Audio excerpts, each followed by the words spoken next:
यह पाठ्यक्रम स्कूल शिक्षा विभाग द्वारा शिक्षकों और प्रशिक्षकों के प्रशिक्षण हेतु विकसित किया गया है।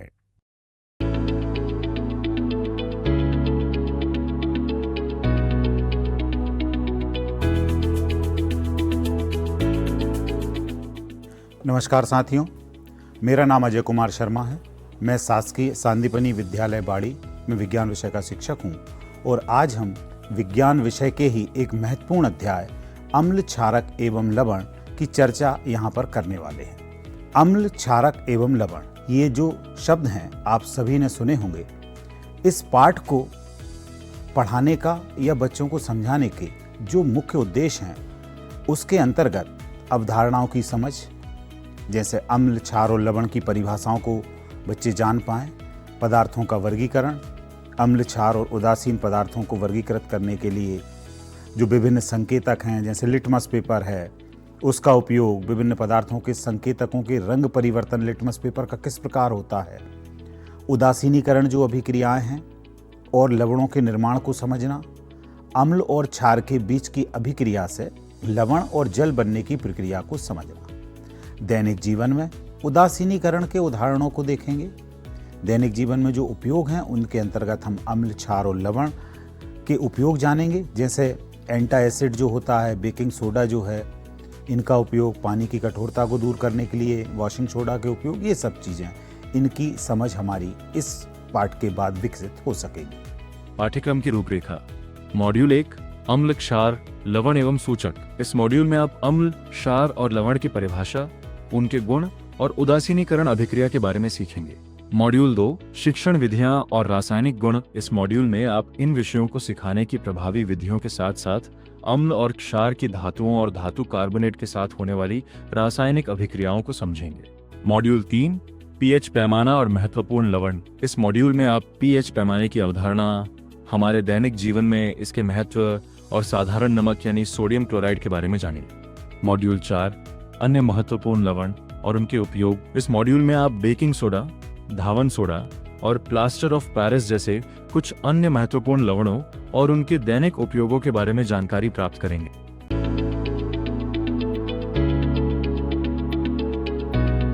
इस मॉड्यूल 1 में हम अम्ल, क्षार और लवण के बारे में जानेंगे। हम अम्ल और क्षार की परिभाषा और उनके गुणों को समझेंगे। साथ ही लवण और उदासीनीकरण अभिक्रिया को भी जानेंगे और प्राकृतिक व कृत्रिम सूचकों के बीच अंतर स्पष्ट करेंगे। चलिए शुरू करते हैं। तो सबसे पहले बात करते हैं अम्ल। अम्ल क्या है? अम्ल ऐसे पदार्थ हैं जो स्वाद में खट्टे होते हैं तथा नीले लिटमस पेपर को लाल कर देते हैं। यह धातु से क्रिया करके हाइड्रोजन गैस देते हैं, जैसे HCl जिसे हाइड्रोक्लोरिक अम्ल हम कहते हैं, HNO3 जिसे नाइट्रिक अम्ल हम कहते हैं, या H2SO4 जिसे सल्फ्यूरिक अम्ल के नाम से जाना जाता है। प्राकृतिक अम्ल कौन कौन से होंगे? जैसे नींबू, टमाटर, संतरा, आंवला, दही, इन सब के अंदर भी अम्ल प्राकृतिक रूप से पाए जाते हैं। क्षार क्या होते हैं? क्षार ऐसे पदार्थ हैं जो स्वाद में कड़वे या कसैले होते हैं तथा लाल लिटमस पेपर को नीला कर देते हैं, जैसे NaOH, KOH, CaOH2 आदि। Sodium hydroxide, potassium hydroxide, calcium hydroxide. प्राकृतिक रूप से क्षार कौन है? जैसे नीम, करेला, हरी मिर्च, ये सब क्षार के अंतर्गत, इनमें क्षार की उपस्थिति होती है। आपने देखा भी होगा कि नीम, करेला, हरी मिर्च, इनका जो स्वाद है वो कड़वा या कसैला होता है, जो क्षार की विशेषता है। अब अगली बात हम करते हैं लवण। जब अम्ल की क्रिया क्षार से की जाती है तब ये एक दूसरे के प्रभाव को निरस्त कर देते हैं। यह जो अभिक्रिया है यह उदासीनीकरण अभिक्रिया कहलाती है और इससे बनने वाले जो पदार्थ हैं, जब ये अभिक्रिया हो गई उसके बाद जो प्रोडक्ट बनेगा वो कहलाएगा लवण। जैसे HCl एक अम्ल है, इसकी क्रिया जब क्षार NaOH के साथ कराई तब एक दूसरे के प्रभाव को इन्होंने निरस्त कर दिया और NaCl बना, जो कि लवण है, और साथ में जल यहां पर बना। अभी अम्ल, क्षार और लवण तीनों के बारे में जानने के लिए एक चार्ट आप अपने डिस्प्ले पर देख पा रहे होंगे। इसमें हम तुलनात्मक रूप से एसिड, बेस और साल्ट तीनों को जान पाएंगे। जैसे एसिड क्या करते हैं, बेस या जो क्षार हैं वो क्या करते हैं, साल्ट या लवण क्या करते हैं, कौन प्रोटॉन का दान करता है, कौन प्रोटॉन को स्वीकार करता है। तो ये तुलनात्मक रूप से अध्ययन भी हम यहाँ पर देख पा रहे हैं। इस प्रकार के तुलनात्मक चार्ट कक्षा में लगाना छात्रों को इन बातों को अच्छे से समझाने में सहायक भी सिद्ध होगा। अगला जो पदार्थ है जिस पर हमको चर्चा करना है वो है सूचक। सामान्यतः जो सूचक शब्द है उसका प्रयोग हम करते हैं किसी चीज की सूचना को प्राप्त करने के लिए, यानी ऐसे पदार्थ जो कोई इंफॉर्मेशन हमको दें वो सूचक या इंडिकेटर कहलाते हैं। तो अम्ल या क्षार की जानकारी देने वाले पदार्थ, ऐसे पदार्थ जिनसे आपको ये ज्ञात हो कि कौन सा पदार्थ अम्ल है और कौन सा पदार्थ क्षार है, ये जो पदार्थ होंगे वो कहलाएंगे सूचक। यह प्राकृतिक एवं कृत्रिम दोनों ही प्रकार के हो सकते हैं। प्राकृतिक सूचक, ऐसे सूचक जो प्राकृतिक पदार्थ जैसे हल्दी, लिटमस आदि से प्राप्त होते हैं वो प्राकृतिक सूचक कहलाते हैं। संश्लेषित सूचक, ऐसे पदार्थ जो पदार्थों के संश्लेषण से बनाए जाएं, जैसे कि मेथिल ऑरेंज हो गया, फिनोफ्थिलीन हो गया, तो ये सब पदार्थ कहलाएंगे संश्लेषित सूचक जिनका निर्माण कृत्रिम रूप से किया गया। अब सूचक किस प्रकार से आपको अम्ल क्षार का ज्ञान कराएंगे एक सारणी के रूप में हम अपनी स्क्रीन पर देख पा रहे हैं। यहाँ पर हमने सूचकों को 3 कैटेगरी में बांटा हुआ है। पहले हैं प्राकृतिक सूचक, फिर हैं कृत्रिम सूचक, फिर हैं गंधीय सूचक। सूचक के रूप में प्राकृतिक सूचक में लिटमस, लाल पत्ता गोभी का रस, हल्दी, हाइड्रेजिया के फूलों का रस। कृत्रिम सूचक के रूप में फिनोफ्थिलीन, मेथिल ऑरेंज। और गंधीय सूचक के रूप में प्याज का रस, वेनिला और लौंग का तेल। इनका हम यहाँ पर देखने वाले हैं कि ये किस प्रकार से परिवर्तन प्रदर्शित करेंगे। पहला जो कॉलम है वो अम्ल के साथ है, दूसरा जो कॉलम है वो क्षार के साथ है। तो जब आप लिटमस को अम्ल के संपर्क में लाते हैं तो वहां पर लिटमस का रंग लाल हो जाएगा, और यदि क्षार के संपर्क में लाते हैं तो लिटमस का जो रंग है वो नीला हो जाएगा। लाल पत्ता गोभी का जो रस है यदि अम्ल के संपर्क में आएगा तो लाल होगा, और क्षार के संपर्क में यदि आता है तो हरा होगा। हल्दी यदि अम्ल के संपर्क में आती है तो इस पे कोई अंतर नहीं आएगा, इसके कलर पर एज इट इज इसका कलर बना रहेगा। लेकिन यदि ये क्षार के संपर्क में आती है तो हल्दी का रंग लाल हो जाएगा। हाइड्रेजिया के जो फूल हैं उनका रस यदि अम्ल के संपर्क में आता है तो रंग नीला होगा, और यदि क्षार के संपर्क में आता है तो रंग गुलाबी हो जाएगा। कृत्रिम सूचक की यदि हम बात करें तो यदि फिनोफ्थिलीन अम्ल के संपर्क में आता है तो रंगहीन रहता है, कोई कलर वहां पर नहीं आएगा, और क्षार के संपर्क में ये गुलाबी हो जाता है। मेथिल ऑरेंज यदि अम्ल के संपर्क में आएगा तो लाल हो जाएगा, और यदि क्षार के संपर्क में है तो पीला रंग प्रदर्शित करेगा। गंधीय सूचक जिनकी गंध से हमें अम्ल या क्षार की उपस्थिति पता चलेगी, जैसे प्याज का रस। यदि प्याज का रस अम्ल के संपर्क में आता है तो प्याज की जो गंध है वो और ज्यादा तीक्ष्ण हो जाती है, और यदि क्षार के संपर्क में आएगा तो कोई गंध वहां पर नहीं होगी। वेनिला यदि अम्ल के संपर्क में आता है तो समान गंध रहेगी जैसी वेनिला की है नेचुरल, लेकिन यदि क्षार के संपर्क में आ रहा है तो कोई गंध वहां पर नहीं होगी। लौंग का तेल अम्ल के साथ समान गंध रखेगा और क्षार के साथ कोई गंध प्रदर्शित नहीं करेगा। अब जब हम अम्ल क्षार का शिक्षण कक्षा में करने जाएं तो किस प्रकार से हम प्रभावी शिक्षण विधियां प्रयोग कर पाएंगे। सबसे पहले यह भूमिका विधि। छात्रों से जो दैनिक जीवन है उनसे वहां के प्रश्न पूछें।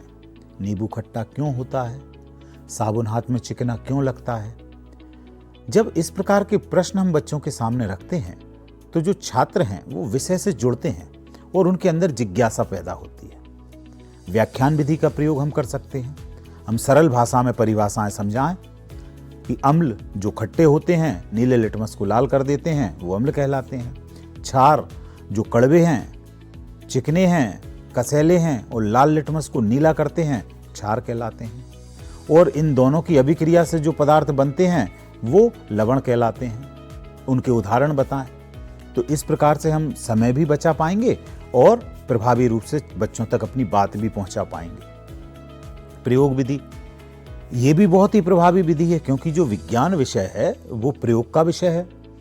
आप यदि इन सब बातों को जो हम यहाँ पर पढ़ रहे हैं बच्चों को करके यदि दिखाएंगे छोटे छोटे प्रयोगों के रूप में, जैसे लिटमस पेपर है, आप क्लासरूम में लेके गए, लिटमस पेपर को उनके सामने जब आप टेस्ट करके दिखा देंगे तो बहुत जल्दी बच्चे उन चीज़ों को समझ पाएंगे और उनके अंदर वैज्ञानिक जो सोच है उसका विकास भी होगा। फिर प्रश्नोत्तर विधि का भी समावेश हमारे शिक्षण में अवश्य होना चाहिए। पढ़ाते समय बीच बीच में हम प्रश्न पूछते रहें, इससे बच्चा आपकी जो बात है उसको सुनता रहेगा और वो अलर्ट रहेगा कि शायद कोई प्रश्न मेरे पास आए जिसका मुझे उत्तर देना हो। प्रश्न पूछ सकते हैं जैसे अम्ल का स्वाद कैसा होता है, NaCl किसका लवण है, और उनसे उत्तर ले लिया और थोड़ा समय उस उत्तर पे भी डिस्कशन हम कर पाए।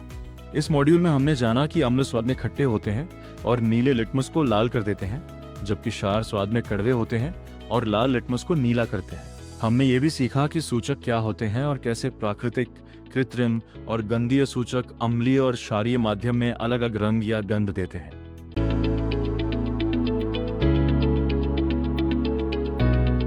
इस मॉड्यूल में हम शिक्षण विधियों और रासायनिक गुणों को समझेंगे।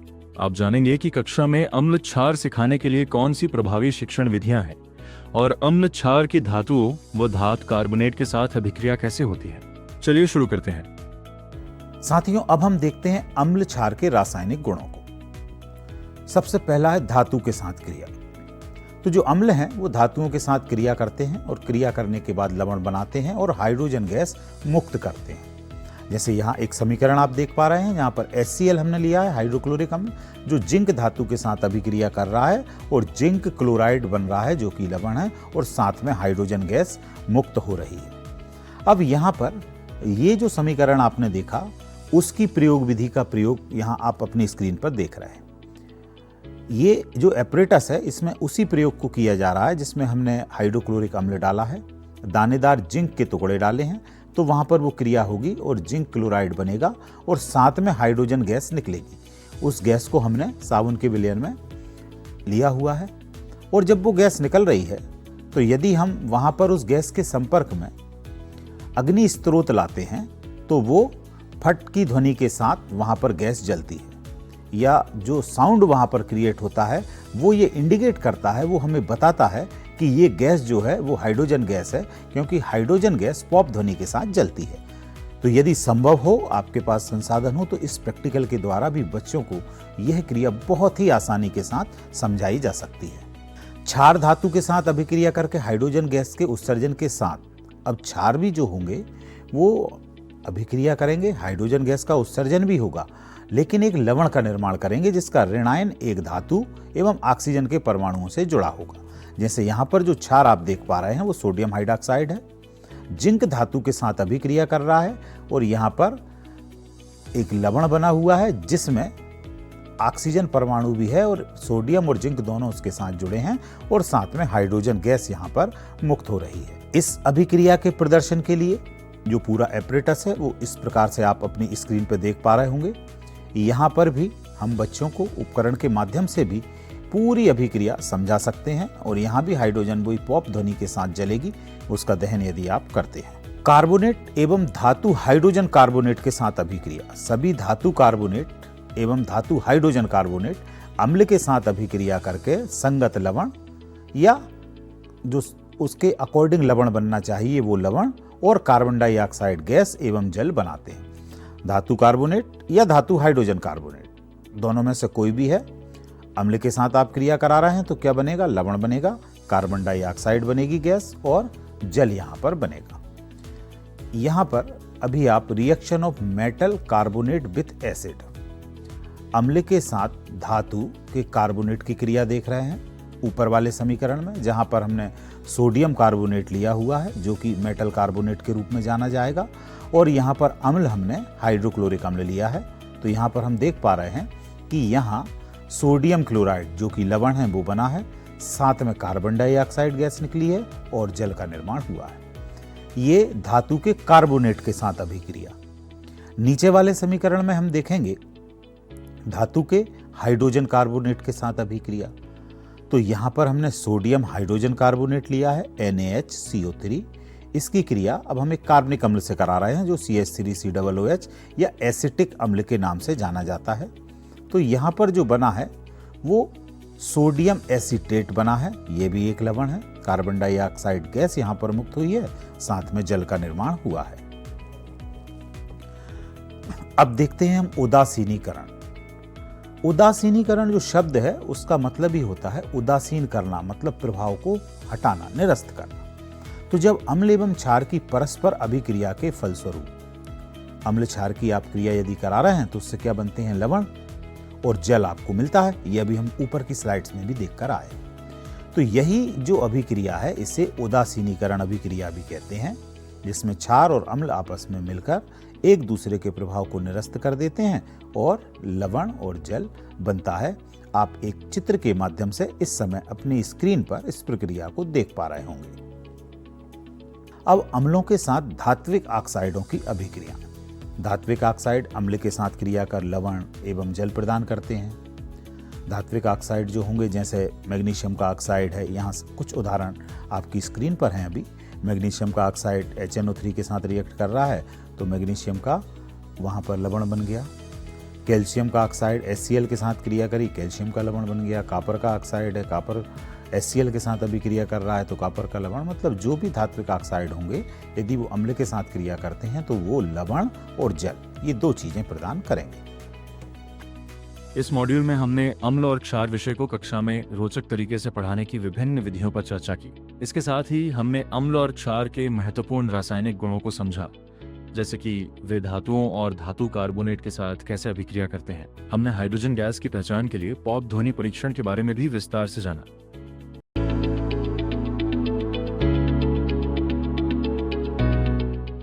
इस मॉड्यूल 3 में हम pH पैमाने और महत्वपूर्ण लवणों को समझेंगे। आप सीखेंगे कि किसी विलयन की अम्लता या क्षारकता कैसे मापें और दैनिक जीवन में pH का क्या महत्व है। हम साधारण नमक सोडियम क्लोराइड के बारे में भी जानेंगे।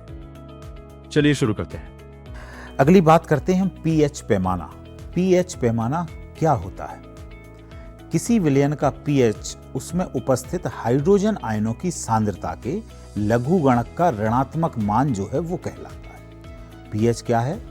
हाइड्रोजन आयन का ऋणात्मक लघु गणक। pH बराबर -log H पॉजिटिव आयन। इसकी जो खोज है pH स्केल की वो सोरेनसन ने की थी और इसका प्रयोग अम्ल एवं क्षार की पहचान के लिए हम करते हैं। इसकी परास रेंज 0 से लेकर 14 तक होती है, जो आप pH स्केल भी अपनी स्क्रीन पर देख पा रहे होंगे। 0 से शुरू होकर ये जाता है आपके 14 तक। इसमें जो 7 नंबर है वो न्यूट्रल पॉइंट है।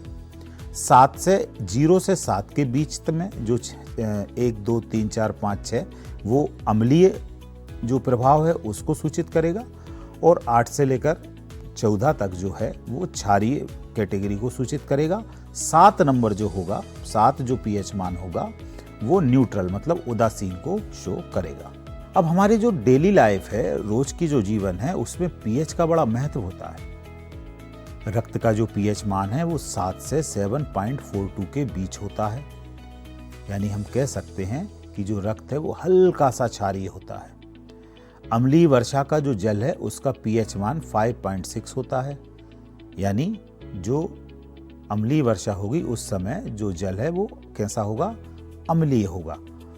सामान्यतः जो मुंह का pH मान है वो 5.5 के आसपास होता है, मतलब मुंह में हल्का सा अम्लीय माध्यम होता है। समस्त जीव एक निश्चित pH रेंज में ही अपनी गतिविधियां सुचारू रूप से करने में सक्षम हैं। pH परास परिवर्तन उनके जीवन पर संकट उत्पन्न होने लगता है। जैसे अम्लीय वर्षा यदि होती है तो जो जलीय जीव हैं उनके जीवन पर संकट आ जाएगा। क्यों? क्योंकि वो जो जीव हैं वो एक निश्चित pH पर कार्य करने में, उनकी जो डेली लाइफ है, उनका जो जीवन है एक निश्चित pH पर ही काम करता है। जब अम्लीय वर्षा होगी तो pH मान बदल जाएगा और उनके जीवन पर संकट आ जाएगा। मिट्टी की अम्लीयता यदि बढ़ती है तो पौधों की जो वृद्धि है उस पर नेगेटिव इफेक्ट आने लगेगा।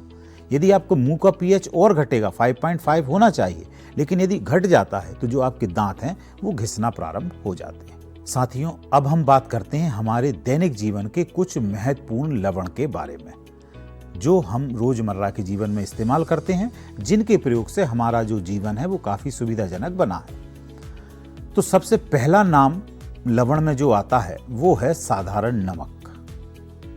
नमक के बगैर हम अपने भोजन के स्वाद की कल्पना भी नहीं कर सकते। वो नमक के बारे में थोड़ा सा जानते हैं। इसका रासायनिक नाम सोडियम क्लोराइड और सूत्र इसका NaCl होता है। यह सामान्यतः समुद्री जल से या चट्टानों से प्राप्त किया जाता है और मुख्यतः भोजन में इसका उपयोग किया जाता है एवं कई अन्य लवण के निर्माण हेतु ये एक कच्चे पदार्थ के रूप में भी काम करता है। NaCl का फॉर्मेशन एक समीकरण के रूप में आप अभी स्क्रीन पर देख पा रहे होंगे। दूसरे लवण पे हम बात करते हैं। दूसरा लवण जो है वो है बिरंजक चूर्ण। इसे ब्लीचिंग पाउडर के नाम से हम जानते हैं। इसका रासायनिक नाम कैल्शियम हाइपोक्लोराइड होता है एवं इसका जो सूत्र है वो CaOCl2 होता है। इसका निर्माण बुझे हुए चूने पर क्लोरीन की क्रिया से किया जाता है। अभी आप समीकरण यदि देख रहे होंगे तो वहां पर कैल्शियम हाइड्रॉक्साइड मतलब बुझा हुआ चूना, इसके ऊपर क्लोरीन Cl2 उसकी अभिक्रिया कराई गई और वहां पर जो बनने वाला पदार्थ है वो है कैल्शियम ऑक्सीक्लोराइड या ब्लीचिंग पाउडर। और इसका जो उपयोग है वो सबसे ज्यादा हम वस्त्र उद्योग में, कागज उद्योग में, विरंजन हेतु, विरंजन मतलब होता है कलर को साफ करना। जैसे आपने अक्सर देखा होगा कि जो सफेद रंग के कपड़े होते हैं कुछ समय उपयोग के बाद उनमें एक हल्का सा पीलापन आ जाता है। उस पीलेपन को हटाने के लिए वहां पर यदि हम ब्लीचिंग पाउडर के घोल में उनको डालते हैं तो पुनः वो सफेदी हमें मिलेगी। कई रासायनिक उद्योगों में उपचायक के रूप में भी इसका प्रयोग किया जाता है क्योंकि ये एक अच्छा ऑक्सीकारक होता है। पीने वाले जल को जीवाणुओं से मुक्त करने के लिए भी इसका प्रयोग किया जाता है। तो ये कुछ उपयोग हैं ब्लीचिंग पाउडर के। अभी आप स्क्रीन पर ब्लीचिंग पाउडर के कुछ उपयोग देख पा रहे हैं जो कि हम अपनी रोजमर्रा के जीवन में देखते हैं। जैसे स्विमिंग पूल है तो स्विमिंग पूल का जो पानी है उसको साफ करने के लिए ब्लीचिंग पाउडर हम यूज़ करते हैं। फ्लोर क्लीनिंग, यदि आपकी जो टाइल्स हैं, फर्श है वो गंदा है उसे भी आप साफ कर सकते हैं। इसके द्वारा जो दाग धब्बे हैं वो वहाँ पर साफ हो जाते हैं टाइल्स क्लीनिंग में। टॉयलेट सीट वगैरह यदि आप साफ करना चाहें या वॉश बेसिन और लॉन्ड्री यूज मतलब कपड़ों के लिए इसका प्रयोग मुख्यतः किया जाता है। इस मॉड्यूल में हमने पीएच पैमाने की अवधारणा को समझा और जाना कि यह किसी विलयन की अम्लता या क्षारकता को कैसे मापता है। हमने दैनिक जीवन में पीएच के महत्व को भी देखा, जैसे अम्लीय वर्षा और हमारे शरीर में इसका संतुलन। इसके अलावा हमने दो महत्वपूर्ण लवणों साधारण नमक और विरंजक चूर्ण के निर्माण, गुण और उपयोगों पर विस्तार से चर्चा की।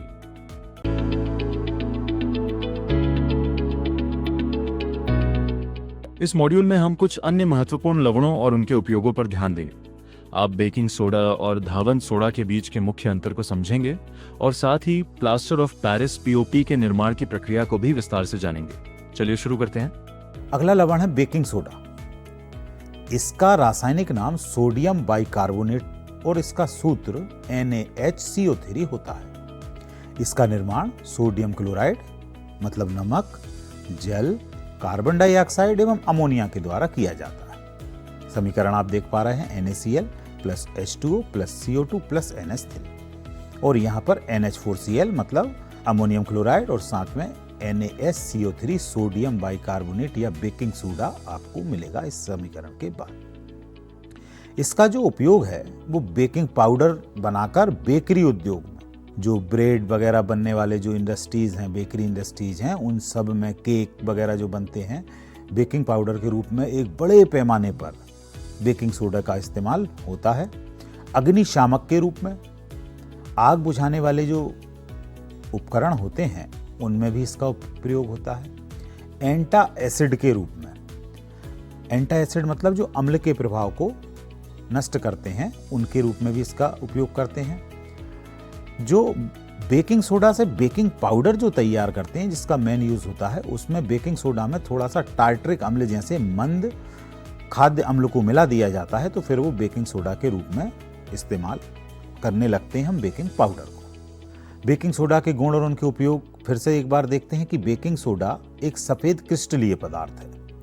बेकिंग सोडा दूध में मिलाने पर दूध देर से फटता है। यदि ऐसा लगता है कि दूध फट ना जाए तो वहाँ पर थोड़ा सा बेकिंग सोडा हम उसमें मिला दें तो फिर वो स्थिति नहीं होगी।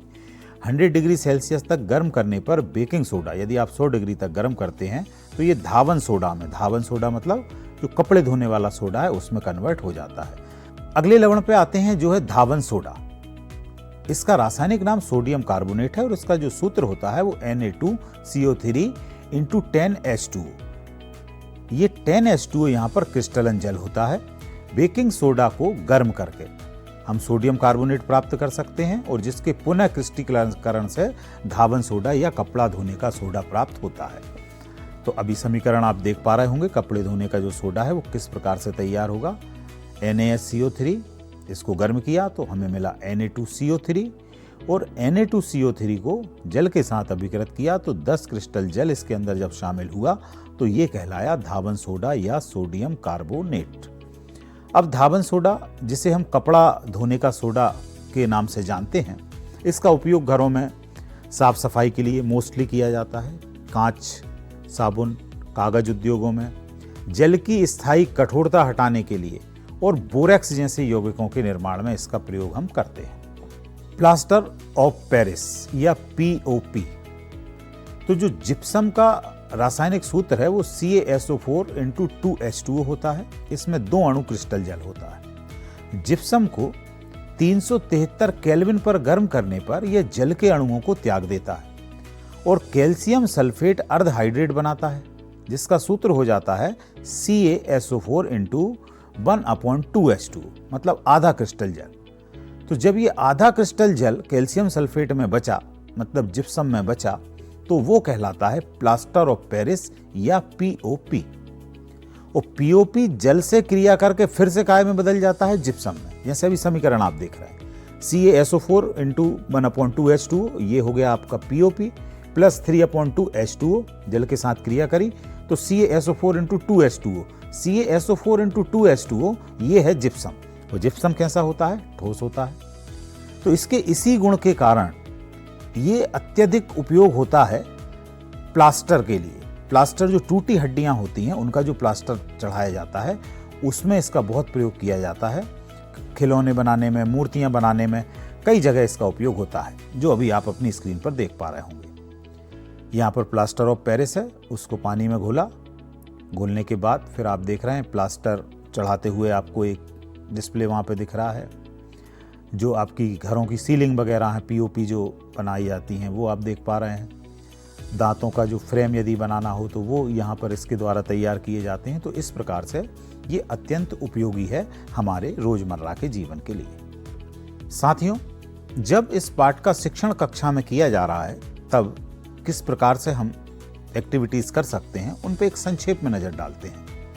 गतिविधि, छात्रों को समूहों में बांट लें और गतिविधियां की जाएं। घर में पाए जाने वाले अम्ल क्षार की सूची बनाना, चार्ट बनाना, अम्ल क्षार, लवण, रोजमर्रा के उपयोग लिखना, दवाइयाँ, साबुन, खाद्य पदार्थ, किसमें क्या चीज़ें हैं, ये आप बच्चों से कह सकते हैं कि आप इनको एक टेबल के फॉर्म में लिखें। दृश्य श्रव्य वृद्धि, कुछ चार्ट्स हम अपनी क्लासरूम में लगा लें, कुछ मॉडल्स बना लें, PPTs बना लें, वीडियो बना लें और रंग बदलने वाले जो संकेतक हैं उनके चित्र दिखाएं। तो जब हम इस प्रकार से एक्टिविटी करेंगे तो ये विषय को रोचक बना देते हैं और यादगार बना देते हैं, और यादों के रूप में वो जो पूरा टॉपिक है वो बच्चा लंबे समय तक याद रख पाता है, अपने साथ स्वयं को उससे जुड़ा हुआ महसूस करता है। पुनरावृत्ति, रिपीटेशन कराएं, बार बार बच्चों से बोलें, आप बोलें, बच्चों से बुलवाएं, मूल्यांकन कराएं। अंत में संक्षेप में छोटे छोटे प्रश्न, ज़्यादा बड़े प्रश्न नहीं, छोटे प्रश्न, MCQ, मल्टीपल चॉइस वाले, वो उनको दें। और होमवर्क के रूप में दैनिक जीवन में अम्ल क्षार के उपयोग क्या हैं या कुछ इसी प्रकार के प्रश्न उनको जरूर दें, ताकि वो घर जाकर अपने चारों ओर अम्ल क्षार लवण इनको ढूंढें और उनसे संबंधित चीज़ों को लिख पाएं।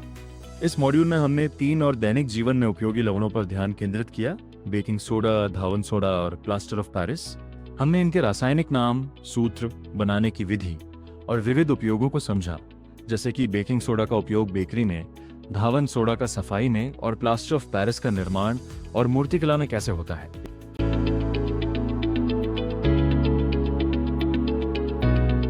इस पूरे कोर्स में हमने सबसे पहले अम्ल, क्षार और लवण की बुनियादी परिभाषाओं को समझा। हमने सीखा कि अम्ल वे पदार्थ हैं जो जलीय विलयन में H+ आयन देते हैं, स्वाद में खट्टे होते हैं और नीले लिटमस को लाल कर देते हैं। वहीं क्षार वे पदार्थ हैं जो जलीय विलयन में OH आयन देते हैं, स्वाद में कड़वे होते हैं और लाल लिटमस को नीला कर देते हैं। हमने यह भी जाना कि जब अम्ल और क्षार अभिक्रिया करते हैं तो वे एक दूसरे के प्रभाव को उदासीन कर देते हैं और लवण तथा जल का निर्माण करते हैं। इसके साथ ही हमने सूचकों के बारे में भी विस्तार से जाना। हमने प्राकृतिक सूचकों जैसे लिटमस और हल्दी, तथा कृत्रिम सूचकों जैसे मिथाइल ऑरेंज और फेनोल्फथालीन के बीच अंतर को समझा और यह भी देखा कि वे अम्लीय और क्षारीय माध्यम में कैसे अलग अलग रंग दर्शाते हैं। इस कोर्स का एक महत्वपूर्ण हिस्सा शिक्षण विधियों पर केंद्रित था ताकि आप इस विषय को छात्रों तक प्रभावी ढंग से पहुंचा सकें। हमने प्रदर्शन विधि, गतिविधि आधारित शिक्षा और दैनिक जीवन के उदाहरणों का उपयोग करने जैसी तकनीकों पर चर्चा की। रासायनिक गुणों की बात करें तो हमने एक बहुत ही महत्वपूर्ण अभिक्रिया को समझा। जब अम्ल धातुओं के साथ अभिक्रिया करते हैं तो वे लवण और हाइड्रोजन गैस बनाते हैं। हमने इस हाइड्रोजन गैस की उपस्थिति की जांच करने के लिए पॉप ध्वनि परीक्षण का प्रदर्शन भी सीखा। इसी तरह हमने यह भी जाना कि क्षार सभी धातुओं के साथ अभिक्रिया नहीं करते, लेकिन कुछ जैसे जिंक क्षार के साथ अभिक्रिया करके हाइड्रोजन गैस उत्पन्न करते हैं। यह ज्ञान आपको प्रयोगशाला में सुरक्षित रूप से प्रयोग करने और छात्रों को अवधारणाओं को बेहतर ढंग से समझाने में मदद करेगा। हमने पीएच पैमाने की महत्वपूर्ण अवधारणा को भी गहराई से समझा। पीएच पैमाना जो 0 से 14 तक होता है, हमें किसी भी विलयन की अम्लीय या क्षारीय प्रकृति के बारे में सटीक जानकारी देता है। हमने सीखा कि 7 से कम पीएच मान अम्लीयता को, 7 का मान उदासीनता को और 7 से अधिक का मान क्षारकता को दर्शाता है। ये केवल एक सैद्धांतिक अवधारणा नहीं है, बल्कि इसका हमारे दैनिक जीवन में बहुत महत्व है। हमने अम्लीय वर्षा के हानिकारक प्रभावों, मिट्टी के पीएच का पौधों की वृद्धि पर असर और हमारे पाचन तंत्र तथा रक्त में पीएच के सटीक संतुलन के महत्व जैसे व्यवहारिक उदाहरणों पर चर्चा की। ये समझ हमें अपने आसपास की दुनिया को वैज्ञानिक दृष्टिकोण से देखने में सक्षम बनाती है। अंत में हमने कुछ बहुत ही महत्वपूर्ण और उपयोगी लवणों पर ध्यान केंद्रित किया। हमने बेकिंग सोडा, जिसका रासायनिक नाम सोडियम हाइड्रोजन कार्बोनेट है, और धावन सोडा, जिसका रासायनिक नाम सोडियम कार्बोनेट है, के बीच के मुख्य अंतरों को समझा। हमने जाना कि बेकिंग सोडा का उपयोग खाना पकाने, एंटासिड के रूप में और अग्निशामक यंत्रों में होता है, जबकि धावन सोडा का उपयोग मुख्य रूप से कांच, साबुन और कागज उद्योगों में तथा जल की स्थायी कठोरता को दूर करने के लिए किया जाता है। इसके अलावा हमने प्लास्टर ऑफ पेरिस (POP) के निर्माण की प्रक्रिया को भी सीखा, जिसमें जिप्सम को एक निश्चित तापमान पर गर्म करके जल के अणुओं को हटाया जाता है। हमने इसके टूटी हुई हड्डियों को सहारा देने और मूर्तियां तथा सजावटी सामान बनाने जैसे महत्वपूर्ण उपयोगों को भी जाना। आशा है ये जानकारी आपके लिए उपयोगी सिद्ध होगी। इस संबंध में हमने एक प्रश्नोत्तरी भी तैयार की है। इसका उत्तर देने के बाद आपको एक प्रमाण पत्र प्राप्त होगा जो आपके लिए उपयोगी होगा। बहुत बहुत धन्यवाद।